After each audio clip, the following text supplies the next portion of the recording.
எனக்கு வெண்ணிலாவோட மாமா இருக்காருன்னு தெரிஞ்சு ஆகணும். அவர் மூலியமா உங்களுக்கு தகவல் வந்துட்டு இருக்குன்ற விஷயத்த நான் இந்த ஊருக்கு வந்த உடனே தெரிஞ்சுக்கிட்டேன். அதை உறுதி பண்ற மாதிரி தான் நீங்களும் மளிகை கடையில பேசிட்டு இருந்தீங்க. சொல்லுங்க, எங்க இருக்காரு? பாருங்க, உங்களுக்கும் நடந்த உண்மை எல்லாமே தெரியும்ல. வெண்ணிலாவை மாடியில இருந்து தள்ளி விட்டது பசுபதி. ஆனா சம்பந்தமே இல்லாம என் சகல விஜய் மேல பழிய போட்டு அவரை இப்போ ஜெயில வச்சிருக்காங்க. இதெல்லாம் பாவம் இல்லையாமா? அந்த பாவத்துக்கு நீங்களும் உடந்தையா இருக்க போறீங்களா? எனக்கு எல்லாம் தெரியுமா. உங்க வீட்டுக்காரு மனசாட்சிக்கு பயந்த மனுஷன். ஆனா அவரை பசுபதி மிரட்டி பயமுறுத்தி வச்சிருக்கான். என் கண்ணு முன்னாடி வச்சே பசுபதி அவரை மிரட்டினா. அவருக்கு ஏதாவது நடந்துருமோன்னு பயந்து தானே நீங்களும் எதுவுமே சொல்லாம இருக்கீங்க. இதோ பாருங்கம்மா, என் மச்சனிச்சு சின்ன பொண்ணு, வாழ வேண்டிய பொண்ணு. அவ இன்னைக்கு நிம்மதியை இழந்து தவிச்சிட்டு இருக்கா. அவ உங்க பொண்ணா நினைச்சு தயவு செஞ்சு இந்த உதவி எனக்கு பண்ணுங்கம்மா. தயவு செஞ்சு உங்க வீட்டுக்காரர் எங்க இருக்காருன்னு மட்டும் சொல்லுங்க. அவருக்கு எதுவும் ஆகாம நாங்க பாத்துக்கிறோம். சொல்ல மாட்டீங்களா? நீங்க இப்படியே சொல்லாம இருந்தாலும் நாங்க எப்படியும் ஏதோ ஒரு வழியில கோர்ட்ல உண்மையை நிரூபிச்சிருவோம். அப்படி மட்டும் நாங்க நிரூபிச்சிட்டோம், விஜய் மேல பொய் கேஸ் கொடுத்ததுக்காக உங்க வீட்டுக்காரரை தூக்கி உள்ள வைக்காம விட மாட்டோம். அவர் வெளியே வர முடியாத அளவுக்கு என்னெல்லாம் பண்ண முடியுமோ எல்லாத்தையும் பண்ணுவோம். தப்பே செய்யாத ஒருத்தரை ஜெயில வச்சிருக்காங்கன்னு சொல்றேன். அவரோட பொண்டாட்டி, அவரை சேர்ந்தவங்க எல்லாருமே நிம்மதி இழந்துட்டு தவிச்சிட்டு இருக்காங்கன்னு சொல்றேன். கொஞ்சம் கூட உங்களுக்கு மனசாட்சியே இல்லையா? இப்ப நீங்க எனக்கு சொல்ல போறீங்களா இல்லையா? நான் சொல்லிடுறேன்ப்பா, நான் சொல்லிடுறேன். அவரு மெட்ராஸ்ல தான்ப்பா இருக்காரு. அவரை ஒரு வீட்டுக்குள்ள அடைச்சி காவலுக்கு ஆளுங்களை போட்டு அடைச்சு வச்சிருக்கான்ப்பா அந்த பசுபதி. இதையும் அந்த பசுபதி தான் எனக்கு போன் பண்ணி சொன்னான். கேஸ் முடியற வரைக்கும் யார்கிட்டயும் இத பத்தி மூச்சு விடக்கூடாதுன்னு என்ன மிரட்டி வச்சிருக்கான்ப்பா.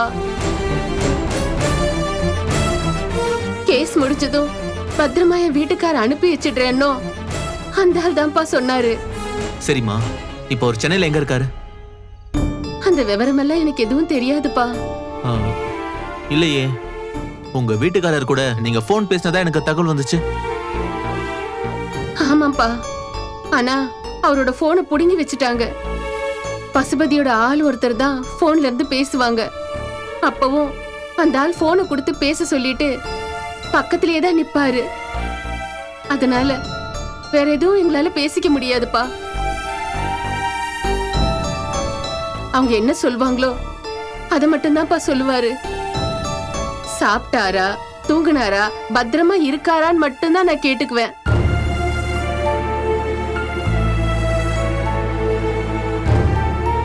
சரி, இப்போ நீங்க போன் பண்ண முடியுமா? அவங்களா போன் பண்ணாதான்ப்பா பேச முடியும். நீங்க ஒரு வாட்டி முயற்சி பண்ணி பாருங்கம்மா. ஏதாவது இங்க அவசரம், அவர்கிட்ட விவரம் கேட்கணும்னு சொல்லுங்க.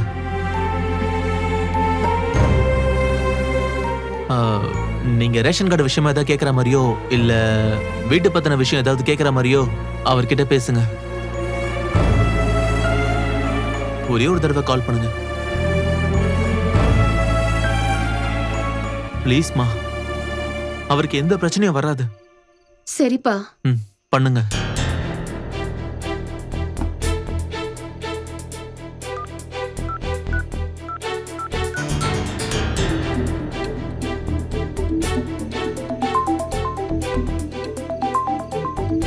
யாரா?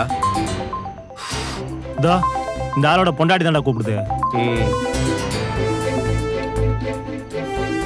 ஏமா, என்னம்மா உனக்கு எத்தனை தடவை சொல்றது போன்லாம் பண்ணக்கூடாதுமா? ஒரு அவசரம் தம்பி. ரேஷன் கார்டுல என் பொண்ணு பேரு தப்பா பதிவாகி வந்திருக்குப்பா. அத பத்தி அவர்கிட்ட பேசணும்பா. ஒரு நிமிஷம் போன் அவர்கிட்ட கொடுப்பா. சரி சரி, கொடுக்குறேன் இரு. பெருசு, இந்தா உன் பொண்டாட்டி தான் லைன்ல இருக்கு.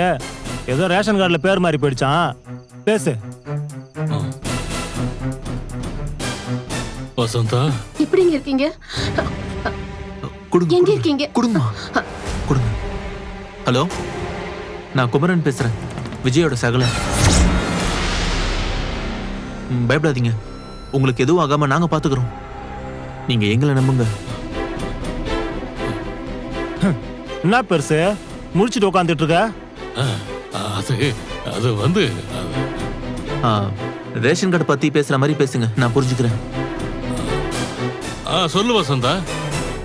விஜய ஜெயில இருந்து வெளியே கொண்டு வர நீங்க எனக்கு உதவி பண்ணுவீங்களா? அவர் பாவங்க, விஜய் கூட நில்லுங்க. பசுபதிக்கு நம்ம எல்லாருமே சேர்ந்து தண்டனை வாங்கி கொடுப்போம். சரி, நம்ம பண்ணிடலாம்.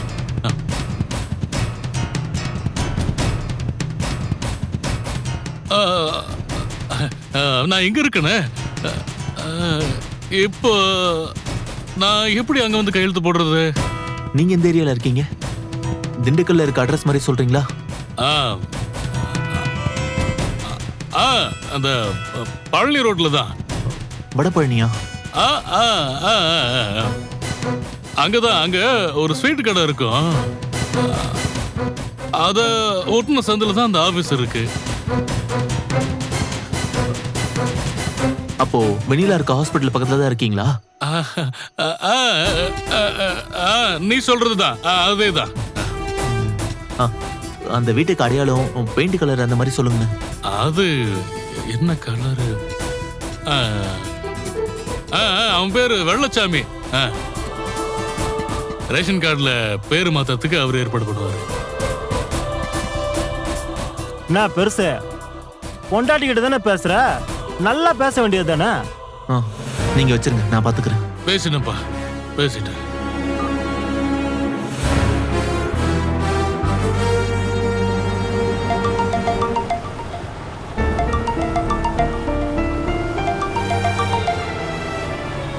அண்ணே, என்ன ஆச்சுண்ணே? ஆளை பிடிக்க முடிஞ்சதா? புடிச்சலாம் நீவினே. வெண்ணிலாவோட மாமா இருக்கிற இடம் தெரிஞ்சிருச்சு. அவர் சென்னையில தான் இருக்காரு. அவரை பசுபதி ஒரு இடத்துல அடைச்சு வச்சிருக்கான்.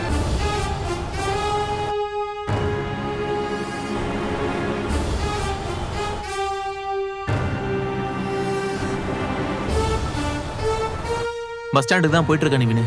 பஸ் ஏறிட்டு சொல்றேன். அண்ணே, நீ பஸ்ல எல்லாம் வர வேணாம். பசுபதிக்கு அங்க லோக்கல்லையும் லிங்க் இருக்கிறதா சொன்னேல, அப்போ பஸ்ல வர்றது ரிஸ்க்னு நீ யோசிக்காம டக்குன்னு ஒரு டாக்ஸி பிடிச்சு வந்துடு. டாக்ஸியா? என்னண்ணே? சரி நிவினே, நான் டாக்ஸியை பிடிச்சி வந்துடுறேன். அண்ணே, டாக்ஸினா எப்படியும் குறைஞ்சது 10,000 கேட்பாங்க. பணம் இருக்குல்ல, இல்ல நான் வேணா டிரான்ஸ்ஃபர் பண்ணி விடவா? அதெல்லாம் நான் பாத்துக்கிறேன் நிவினே. சரிண்ணே, எதுவா இருந்தாலும் உடனே கால் பண்ணு. நான் இப்போ பசுபதி இருக்க இடத்த கண்டுபிடிக்க தான் ராகினி ஃபாலோ பண்ணிட்டு போயிட்டு இருக்கேன். அவ தாம்பரம் தாண்டி போயிட்டு இருக்கா. நான் அவளை மிஸ் பண்ணிடாம ஃபாலோ பண்ணணும். நீ உடனே ஒரு டாக்ஸியை புக் பண்ணி டிலே பண்ணாம கிளம்பிடு. சரி நிவினே, நீயும் பார்த்து போடா. பசுபதி இருக்கிற இடம் தெரிஞ்சிட்டா எனக்கும் தகவல் சொல்லு. சரிண்ணே, நான் சொல்றேன். நீ போனை வச்சுட்டு இமீடியட்டா ஒரு டாக்ஸியை பிடிச்சு அங்கிருந்து கிளம்பு. சரி நிவினே, நான் வச்சிருக்கேன்.